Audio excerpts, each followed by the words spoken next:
إذا كما يعرف الأصدقاء أن الندوة ستكون باللغة الفرنسية. إذا سوف نبدأ.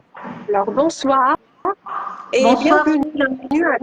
bonsoir et bienvenue à notre émission Les Parcours de la Lumière. C'est une émission culturelle et littéraire parrainée par the House of Culture and Arts at Washington, D.C., qui est présidée par l'auteure algérienne Souheila Bouresque. Donc, merci Souheila pour ton soutien.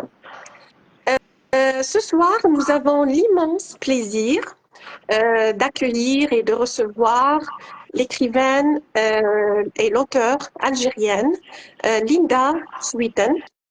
Bonsoir Linda. Bonsoir Radia, bonsoir Souheila. Je tiens à vous remercier toutes les deux pour cette invitation. Donc, je suis très très heureuse d'être parmi vous ce soir et j'ai hâte d'avoir cette discussion qui promet d'être intéressante. Pardon. Voilà. Oui, nous aussi, nous sommes très ravis de vous recevoir parmi nous. Alors, un instant, je règle un tout petit truc. Alors, comme vous savez, c'est la première fois qu'on utilise Facebook dans un direct. Un instant.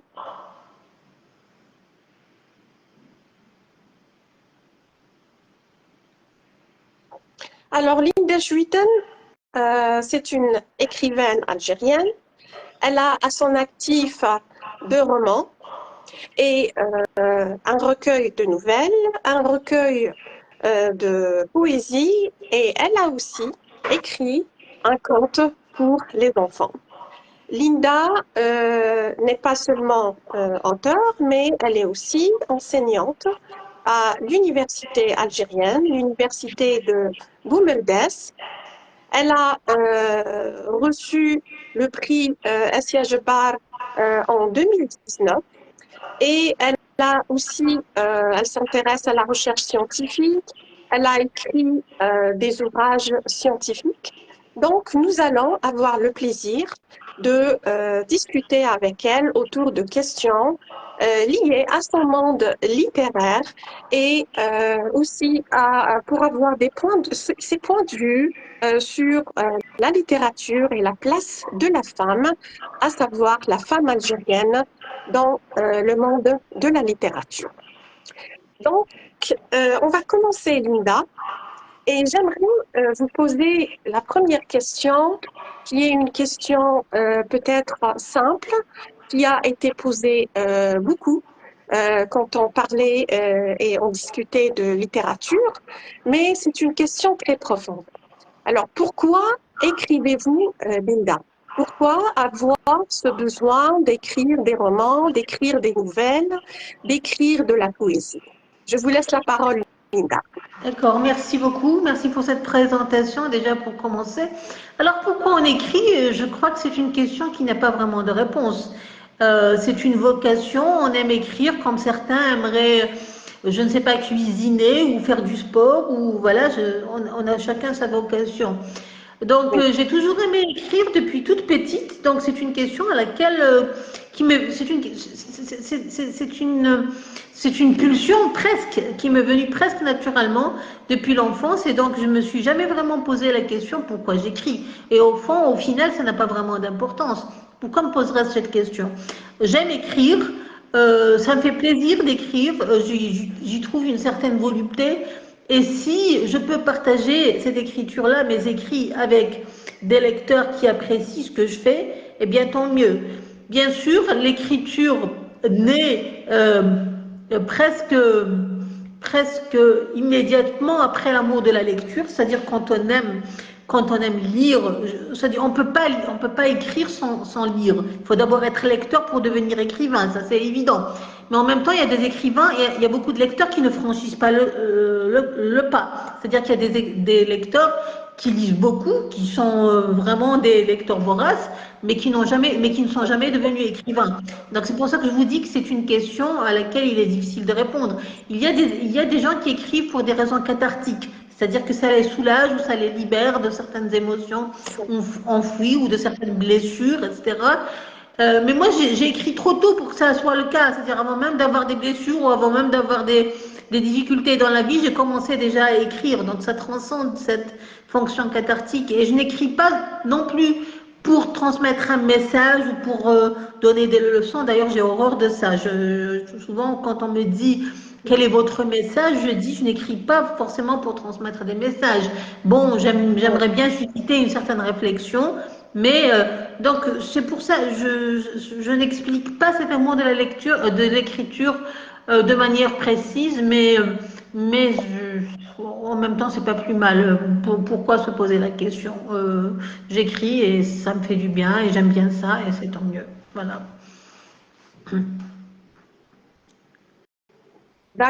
D'accord, Linda. Merci pour cette réponse.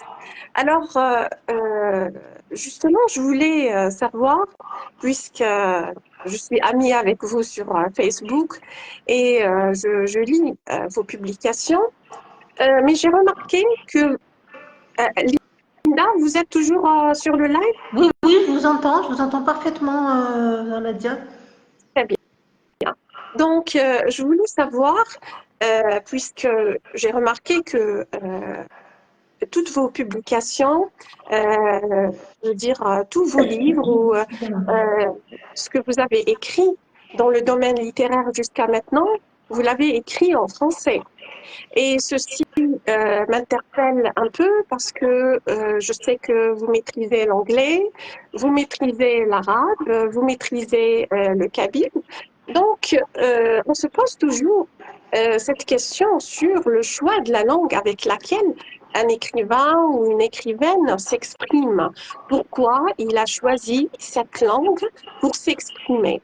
Et d'ailleurs, je vais citer une citation de l'écrivaine algérienne Assia Djebba quand elle a dit dans son roman L'amour, la fantasia, ceci. Donc, je cite, la langue française pouvait tout m'offrir, ses trésors inépuisables, mais pas pas le moindre de ces mots d'amour me serait réservé. Un jour ou l'autre, parce que cet état autistique ferait chape à mes élans de femme, surviendrait à rebours quelques soudaines explosions. Alors, justement, et en prenant cette citation comme un point de départ, est-ce que il y a un rapport particulier que vous entretenez avec la langue française, ce qui vous a poussé à la choisir comme langue de votre plume? Bon, alors c'est une question qui revient souvent. Pourquoi j'écris en français? Vous enseignez l'anglais, vous avez une formation angliciste, etc. Donc pourquoi écrivez-vous en français? Pourquoi pas en arabe? Non, d'ailleurs, pourquoi pas en kabyle non plus? Eh bien, il se trouve que la langue française jusqu'à présent, ça pourrait en surprendre beaucoup, mais c'est la langue où je me sens le plus à l'aise en fait, pour plusieurs raisons. D'abord, moi j'ai l'habitude de dire, j'ai coutume de dire que je suis un être hybride, c'est-à-dire que ma langue maternelle est un mélange, est une langue hybride, c'est-à-dire que très tôt, depuis mon enfance, j'ai l'habitude d'écouter un mélange de français et de kabyle. Mes parents parlaient déjà à l'époque un mélange de français et de kabyle. Donc c'est une langue que j'ai connue, dont j'étais proche depuis ma plus tendre enfance. Et j'ai nourri ce contact-là avec la langue française et cet amour-là pour la langue française par le biais de l'écriture. Parce que très tôt aussi, j'ai commencé à lire des ouvrages. Enfin, j'ai lu en arabe, bien évidemment, les petits contes en arabe quand j'étais au primaire. Mais très tôt, j'ai commencé à lire en français et cela a été facilité par mon environnement parce que mes parents sont francophones par le biais de leur instruction. Mes deux parents sont instruits et la langue de leur instruction était le français. Donc, très tôt, j'ai eu ce contact-là que je n'ai pas eu avec ma langue maternelle, le kabyle. Parce que le kabyle, je ne l'ai pas étudié à l'école. Bon, c'est vrai, on le parle, encore, on parlait un mélange, comme je viens de le dire, mais on n'a pas appris le kabyle à l'école. C'est-à-dire que je parlais un kabyle où il y avait beaucoup de français et je ne savais pas l'écrire. parce que je n'ai pas reçu les rudiments de l'écriture. Voilà, donc j'avais un manque flagrant à ce niveau-là, et même au niveau du vocabulaire, que je n'ai commencé à acquérir en grandissant, c'est-à-dire dans ma première jeunesse. Enfin, c'est-à-dire quand j'étais étudiante, quelque chose comme ça, par le biais de chansons, par le biais, etc. Et voilà. Et l'anglais, je l'ai acquis encore plus tard. L'anglais, je l'ai acquis encore plus tard. Et même si c'est la langue de mon travail, et même si j'ai vécu dans un pays anglophone, et même si c'est une langue que je maîtrise, j'ai écrit des ouvrages académiques en anglais. J'ai écrit 2 livres en anglais et beaucoup, enfin une vingtaine d'articles en anglais. Mais pour ce qui est de l'écriture créative de la fiction, je ne sais pas, Oui.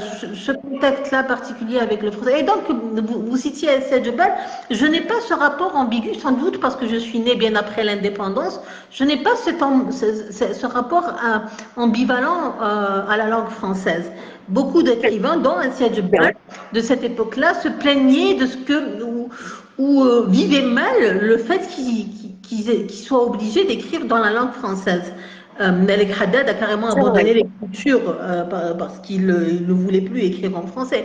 Moi, je n'ai pas, ça ne me culpabilise pas ou ça ne m'angoisse pas d'écrire en français. J'ai un rapport assez décomplexé envers cette langue-là. Comme je l'ai dit, sans doute, je suis née bien après l'indépendance. Et si je devais adopter le point de vue d'un de nos écrivains, je reprendrais la phrase célèbre de Katb Yassine qui disait que c'était un butin de guerre. En fait, dans mon cas, c'est même pas un butin de guerre parce que la guerre, je ne l'ai pas connue, moi. Donc, voilà.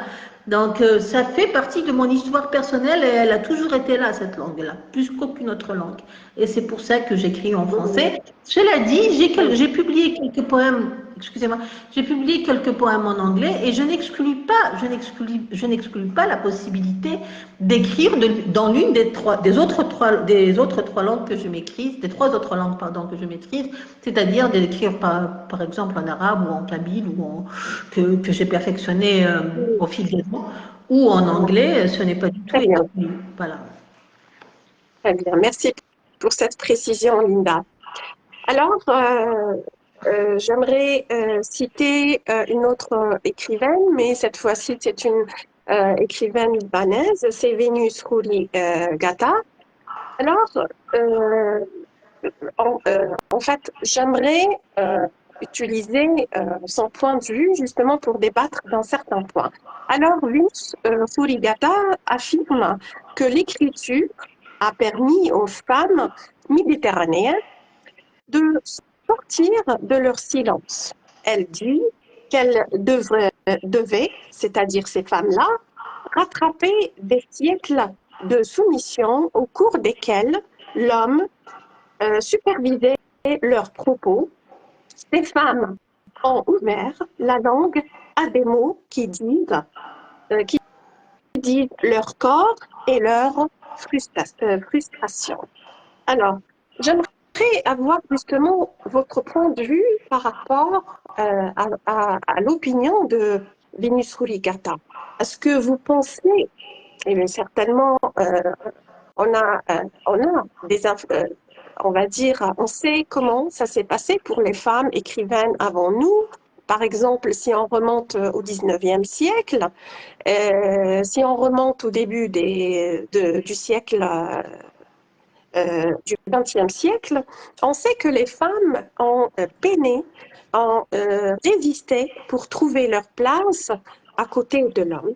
Là, Vénus Khoury Ghata parle un certain contrôle que faisait l'homme vis-à-vis des femmes. Il contrôlait presque leurs pensées, leur droit de s'exprimer, mais elle dit que après, ces femmes-là ont dû lutter, résister justement pour récupérer ce droit à la parole. Qu'en pensez-vous? Ben, je suis d'accord, mais j'irai encore plus loin parce que ce n'est pas seulement le cas des femmes méditerranéennes, mais c'est le cas des femmes un petit peu partout dans le monde. Vous parliez du 19e siècle, c'est à peu près, c'est aussi le cas des femmes au 19e siècle ou même un peu avant, parce que pendant longtemps, l'écriture était considérée comme une activité masculine. Les femmes n'étaient pas censées devenir écrivains. Les écrivaines étaient très rares. Ce n'est que vers la fin du XXe siècle, je dirais que nous assistons à cette prolifération des écrivains femmes. Et donc, effectivement, le patriarcat voulait et veut toujours que les femmes soient privées de voix, qu'elles soient il y a cet impératif de soumission dont parle justement Vénus Kurigata, qui veut que les femmes ne disent rien, qu'elles disent oui à tout ce que les hommes leur dictent, etc. Et effectivement, l'écriture, paradoxalement, parce que c'est une activité silencieuse, on écrit, on ne parle pas quand on écrit. Et c'est paradoxalement cette activité silencieuse qui ne cite pas de parole, qui a redonné la parole, ou du moins qui a aidé les femmes à se réapproprier leur voix. Voilà. Et donc les femmes parlent des sujets qui les intéressent, de leurs problèmes, de ce qui les préoccupe, alors que pendant longtemps, personne ne s'en souciait. Et je crois que c'est très intéressant, non seulement pour les femmes, ça libère non seulement la parole féminine, mais ça peut favoriser un dialogue. Elles sont, en faisant entendre leur voix, en parlant de ce qui les intéresse et de ce qui les préoccupe, un dialogue peut s'en suivre. Et des relations plus harmonieuses aussi peuvent naître. Voilà. D'accord, merci.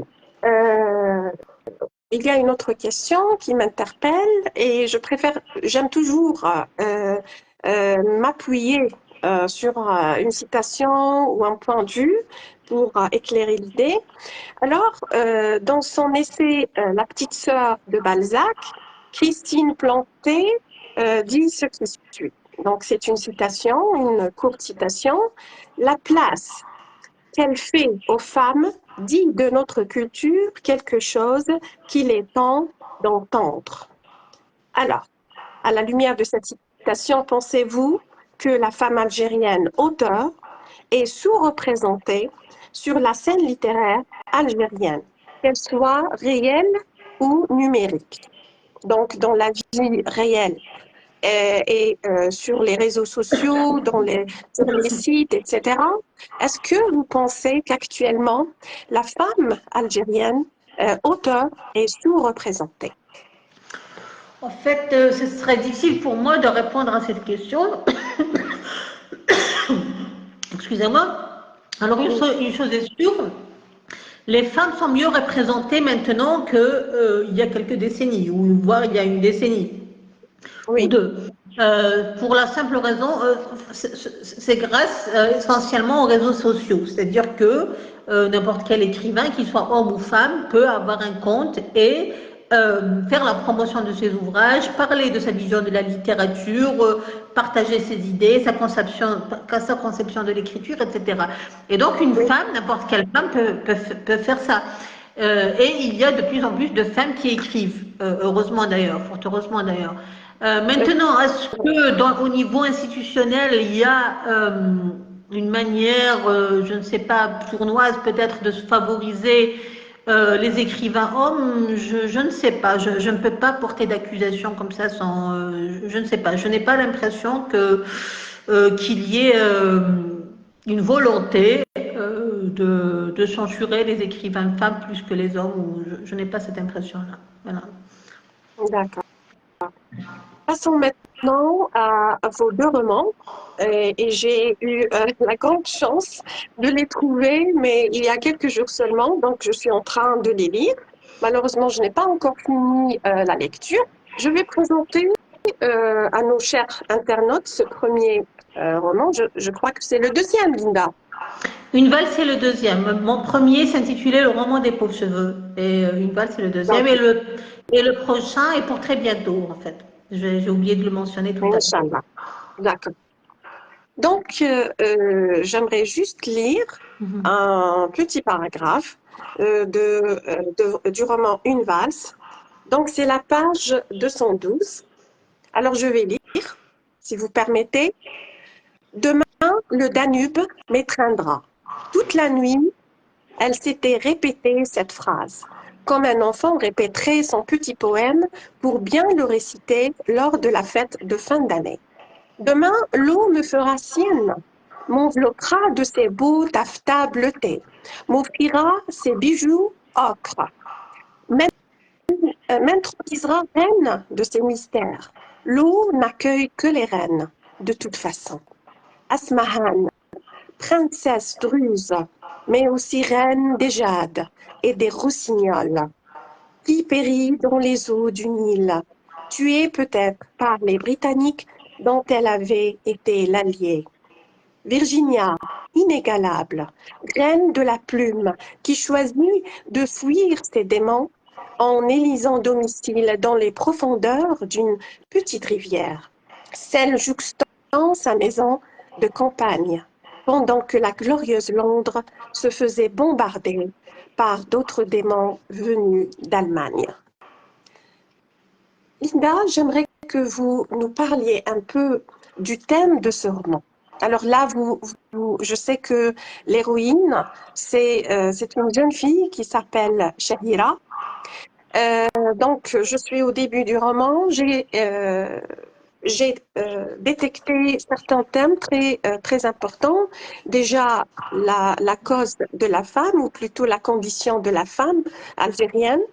Aussi, les retombées de la décennie noire, les difficultés que trouvent les jeunes à trouver leur place dans cette société. Est-ce que vous pouvez nous en parler plus? D'accord. Déjà, je vous félicite parce que vous n'avez pas vraiment avancé dans la lecture du roman, mais déjà, vous avez bien cerné les thèmes principaux du roman. Donc, effectivement, la condition féminine est au cœur du roman, puisque j'y raconte l'histoire d'une jeune femme, enfin une femme qui va quand même sur ses 40 ans, qui s'appelle Shahira Lahab, et qui est couturière. Alors, pourquoi elle est couturière? Elle est couturière parce que son père l'a retirée de l'école. C'était une fille qui était brillante, brillante au lycée, enfin à l'école et au lycée, mais son père la retire de l'école parce qu'il trouve sur elle, en sa possession, des poèmes jugés pas très convenables, on va dire, et donc il la retire de l'école.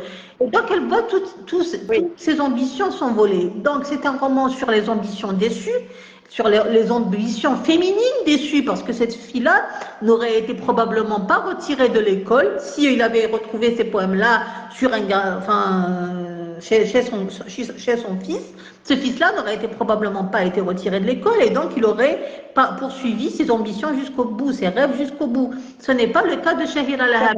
Donc c'est un roman sur la difficulté de se faire une place au soleil, de vivre ses rêves jusqu'au bout quand on est une femme, et une femme en Algérie plus précisément. Mais c'est un roman, pardon, aussi sur l'histoire récente du pays. J'y parle donc de décennies noires, comme vous l'avez si bien précisé, mais également sur l'histoire récente de la Kabylie. Où se déroule une partie du roman. C'est une histoire aussi où la folie est très présente, parce qu'en fait, cette femme-là, Shahira Lahab, qui ne s'entend pas avec son environnement, qui se morfond dans son petit patelin, qui est très déçue, qui a renoncé à ses rêves, etc., sombre petit à petit dans la folie. Et donc, il y a la problématique de la folie est très, très présente dans le roman. Et d'ailleurs, je remercie les nombreux chercheurs universitaires qui ont consacré à cette thématique-là de nombreux articles ou communications. Donc, la folie, est-ce que c'est une conséquence? Est-ce que c'est une conséquence de l'oppression que subissent les femmes, ou est-ce qu'au contraire, c'est une force libératrice? En fait, elle est un petit peu les deux. C'est certainement une conséquence de tout ce qu'a vécu Shahira Lahab, mais c'est également une force libératrice parce que paradoxalement, c'est au moment où elle devient folle, entre guillemets, qu'elle arrive enfin, elle commence enfin à s'affirmer, à réaliser certains rêves. Par exemple, elle décide enfin de s'installer toute seule, loin de cet environnement nocif qui ne lui convenait pas et qui l'a freinée dans son élan. C'est une fois folle, entre guillemets, qu'elle se qualifie à cette finale-là du concours de stylisme, du grand concours de stylisme qui se déroule à Vienne. C'est en étant folle qu'elle voyage pour la première fois, qu'elle quitte son patelin presque pour la première fois, etc. Donc elle réalise beaucoup de choses, elle commence à réaliser des choses paradoxalement en étant folle. Donc la folie vraiment est un sujet de réflexion dans ce roman-là parce que souvent, et ça c'est une vérité historique, ceux qu'on traite de fous, ceux qu'on considère comme fous sont ceux qui, en fait, se détachent du nombre. Ceux qui osent s'affirmer, qui osent affirmer leurs particularités, leurs différences. Et c'était particulièrement le cas des femmes. Je ne sais pas si vous le savez, mais au 19e siècle, les femmes qui lisaient étaient considérées comme souffrant de troubles mentaux. Les femmes qui élevaient la voix, qui criaient, qui se mettaient en colère, etc. Donc, voilà, toute volonté de s'affirmer peut être taxée de folie. Donc, ce sont certains des thèmes, quelques-uns des thèmes qui sont au cœur du roman, mais c'est évidemment aussi un roman sur la lutte, qui parle de courage, qui célèbre le courage, sur l'espoir. C'est un roman d'espoir aussi, une histoire où il y a beaucoup d'espoir parce que malgré sa folie, malgré ses problèmes, malgré sa peine, son mal de vivre, etc., Shahira lutte jusqu'au bout. Le passage que vous avez lu tout à l'heure est un passage qui décrit particulièrement sa souffrance, c'est-à-dire elle était au comble de la souffrance, elle était tentée de mettre fin à sa vie, mais elle trouve le moyen de se réconcilier avec ses démons, avec ses fantômes et à retrouver le goût de vivre. Voilà. Merci. Je ne sais pas si j'ai réussi à cerner, enfin à résumer un petit peu l'état Oui, c'est principal. bien. Si on avait beaucoup plus de temps, on pourrait s'approfondir encore plus, mais je pense que vous avez pu cerner aussi tout ce qu'il faut dire pour répondre à cette question. Je vais profiter justement de l'occasion d'avoir ce livre entre mes mains et j'aimerais justement attirer l'attention des lecteurs, des internautes qui lisent en français, de la présence du kabyle dans votre roman, Une valse, et aussi de l'arabe, chose qui m'a un peu interpellée, mais je ne trouve pas ça bizarre ni quelque chose d'extraordinaire parce que, comme vous l'avez déjà bien dit tout à l'heure, vous vous considérez comme un être hybride de par votre maîtrise de plusieurs langues. Et aussi, j'aimerais justement parler de l'hybridité en tant que caractéristique des écrits et des romans postcoloniaux, parce que c'est une caractéristique qui a été remarquée et étudiée après après la période coloniale, quand les écrivains postcoloniaux ont commencé justement à écrire leurs œuvres.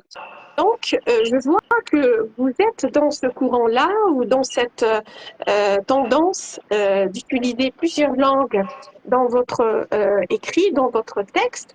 Vous créez une certaine hybridité et comme on le sait, ces romans ou cette façon d'écrire a été beaucoup plus connue après les cultural turns, c'est-à-dire avec l'émergence des études culturelles, cultural studies. Est-ce que vous vous considérez comme une écrivaine postcoloniale, Linda? Ah, c'est une question. Bah, forcément, je le suis un petit peu puisque j'écris à une période qui succède à l'indépendance de mon pays, c'est-à-dire qui vient après la colonisation puis l'indépendance. Donc, que je le veuille ou non, je suis une écrivaine postcoloniale. D'abord, de par ma situation historique, c'est-à-dire la période à laquelle j'écris. Et puis, parce que, effectivement, mes écrits, mes romans en particulier, présentent ces particularités-là qu'on retrouve chez d'autres écrivains postcoloniaux. Et l'hybridité fait partie de ces particularités, de ces caractéristiques, comme vous le disiez justement il y a quelques minutes. Donc, voilà, mais Après, cette question-là, est-ce que je suis un écrivain postcolonial là non plus, ça m'intéresse pas beaucoup parce que là encore, l'idée, c'est-à-dire que l'idée d'un écrivain postcolonial, effectivement, inclut la période, c'est-à-dire historique qui vient après la colonisation, voire après l'indépendance, mais elle sous-entend aussi ce que Ashcroft, certains critiques comme Ashcroft appellent des Empire Write Back, c'est-à-dire écrire pour répondre à l'ancien colonisateur, au colonisateur Oui, ou à l'ancien colonisateur. Ce que je ne fais pas spécialement, vous comprenez. Donc, dans ce sens-là, je ne suis pas un écrivain oui, colonial, parce que, comme je le disais tout à l'heure, la colonisation est une période que je n'ai pas connue, et non seulement je n'ai pas connue, je ne suis même pas née dans les années qui ont précédé qui ont succédé immédiatement à l'indépendance. C'est-à-dire que je suis née 15 ans oui, après l'indépendance, j'ai commencé à écrire, je ne sais pas, 50 ans plus, je ne sais plus combien d'années, 65 ans après, plutôt 55 ans après l'indépendance, etc.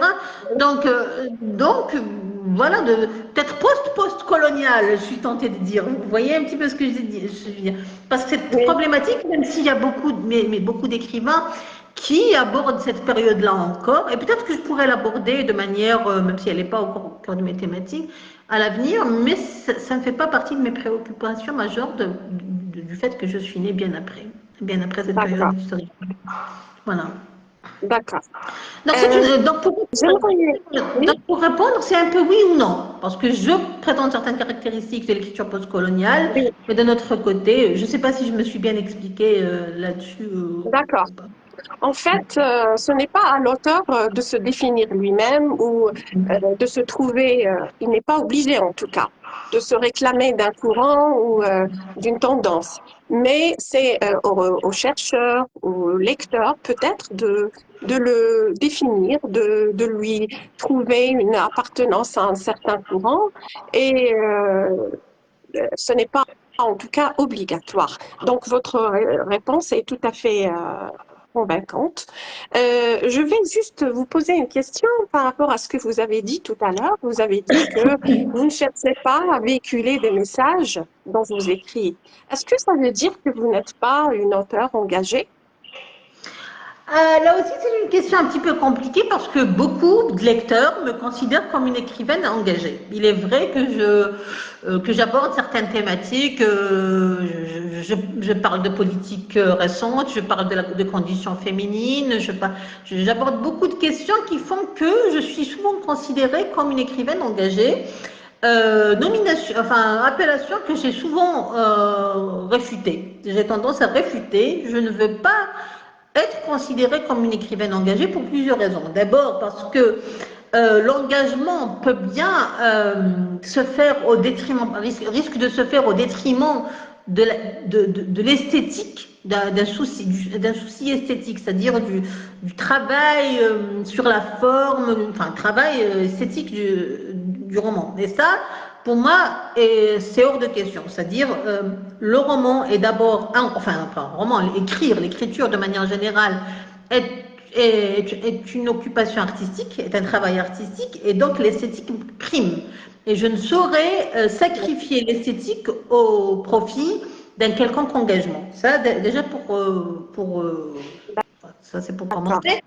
Et ensuite, je me réserve le droit, ça aussi j'ai l'habitude de le dire, je me réserve le droit de traiter de sujets triviaux ou considérés comme triviaux. C'est-à-dire que je peux écrire sur, je ne sais pas, quelque chose qui pourrait s'avérer. D'ailleurs, même le roman des pauvres cheveux, si on se contente d'une lecture oui, superficielle, on risque de le prendre pour une lecture tout à fait triviale, ce qui n'est pas le cas, parce qu'en fait, il y a beaucoup de messages, pour le coup, politiques et sociétaux dans le roman des pauvres cheveux. Mais, excusez-moi, mais si l'envie me prend de parler je sais pas, de n'importe quoi, d'un vase, de je ne sais pas quoi, je me réserve le droit de le faire. Le souci majeur d'un écrivain étant de produire du beau. C'est ça, et ça passe avant l'engagement pour moi. Voilà. d'accord. Justement, je profite pour montrer la couverture, la première de couverture de votre premier roman, le roman des pauvres cheveux. Pouvez-vous nous en parler un tout petit peu? Oui, alors c'est un roman pour le moins décalé, on va dire très décalé, puisqu'il a pour narrateur quatre cheveux, c'est-à-dire des personnages capillaires, comme j'aime à les appeler. Oui, C'est-à-dire c'est des cheveux qui racontent, c'est des cheveux qui parlent. Ils racontent leurs mésaventures, ils racontent surtout les souffrances que leur infligent les humains. Les humains qui sont les méchants de l'histoire. Enfin, ils leur infligent, je ne sais pas, le séchoir, des séchoirs, des gels. Ils rasent leur village, les villages étant les têtes, bien évidemment. Ils rasent leur village, ils les soumettent aux pires tortures, à l'arme chimique, c'est-à-dire aux teintes, oui, voilà, tout ça. Et bien sûr, à première vue, c'est drôle, sans plus.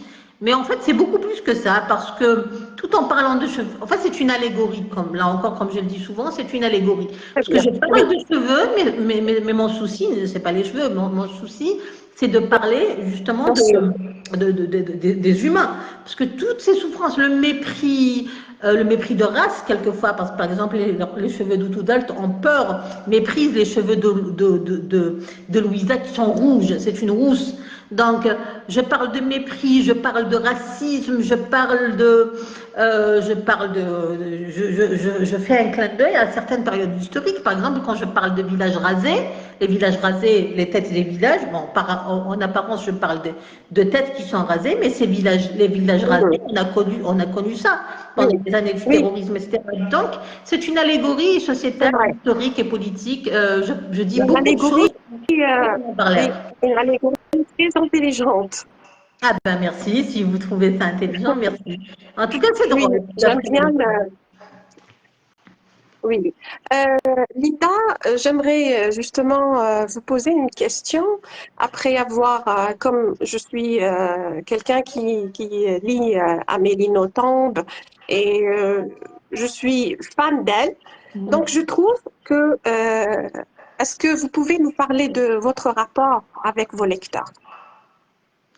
Alors, j'essaie d'entretenir, bon, autant que le temps le permet, j'essaie d'entretenir des rapports, des rapports continus avec mes lecteurs, c'est-à-dire que j'essaie d'échanger avec eux quotidiennement, essentiellement par le biais, bon, par le biais des salons du livre, bien évidemment, les salons du livre, le SILA et d'autres salons du livre, les manifestations littéraires et tout ça, mais essentiellement par le biais des réseaux sociaux, c'est-à-dire que je poste régulièrement des extraits de mes romans, des réflexions sur la littérature et je leur donne l'opportunité d'échanger avec moi, c'est-à-dire de me dire ce qu'ils ont pensé de mes écrits, s'ils partagent les mêmes visions que moi, la même vision que moi concernant tel ou tel aspect littéraire, etc. Et quelquefois, on me sollicite il y a même eu des étudiants qui m'ont sollicité pour me dire si je pouvais, pour me demander s'ils pouvaient m'interviewer, par exemple, pour tel ou tel mémoire, pour tel ou tel D'accord, travail de recherche. Et j'essaie toujours d'être d'accord, disponible. Ce n'est pas toujours possible, mais j'essaie dans la mesure du possible de l'être. Voilà. d'accord. Merci. En fait, j'ai perdu une partie de l'idée par rapport à Amélie Nothomb parce qu'elle parle beaucoup de son rapport avec ses lecteurs et elle dit qu'elle préfère recevoir des lettres en papier et elle répond à la plupart des lettres adressées par ses lecteurs à elle. Donc, merci beaucoup, Linda, pour toutes vos réponses. Est-ce que vous voulez vous adresser à vos lecteurs? Est-ce que vous voulez dire quelque chose avant de clore cette netdoie et cette émission? Tout d'abord, je voudrais vous remercier encore une fois pour cet échange qui fut trop court malheureusement, très intéressant mais très court malheureusement. Donc Oui, merci beaucoup pour toutes ces questions. Je bien. voudrais remercier aussi justement puisque vous m'en donnez l'opportunité, j'aimerais remercier mes lecteurs qui m'ont suivi depuis mes débuts, depuis mon premier roman. Ils ont toujours été là au rendez-vous pour m'encourager, ils ont apprécié mes écrits, voilà. Et toujours, ils s'intéressent toujours à mon actualité littéraire. Et justement, à propos d'actualité littéraire, j'ai quelques surprises, enfin quelques nouveautés à leur présenter bientôt. Comme je le disais il y a quelques minutes, mon prochain roman, mon troisième roman donc, paraîtra bientôt, probablement dans un mois, vers la mi-octobre, quelque chose comme ça. Il est déjà presque fin prêt. D'accord. Et une traduction en américain de mon roman Une valse verra probablement le jour en janvier 2025, début 2025. Et donc, en parallèle, je continue le travail sur d'autres projets dont je vous D'accord. tiendrai au courant à l'autre moment venu. Voilà. Bien Merci. sûr. Merci beaucoup, Linda. Vous nous avez fait l'honneur d'accepter notre invitation. Ce fut une doigt passionnante. Merci de vos réponses. Merci de votre présence. Et on souhaite vous rencontrer dans d'autres occasions, Inch'Allah. Merci beaucoup. Je remercie aussi les internautes, les fidèles de notre émission. Et merci à Souhila. Merci Au à revoir, Linda. Merci à toi. Bye bye. Au revoir. Bye bye, Linda. Et au revoir. Au revoir. Donc, au revoir, mes chers internautes. Au revoir.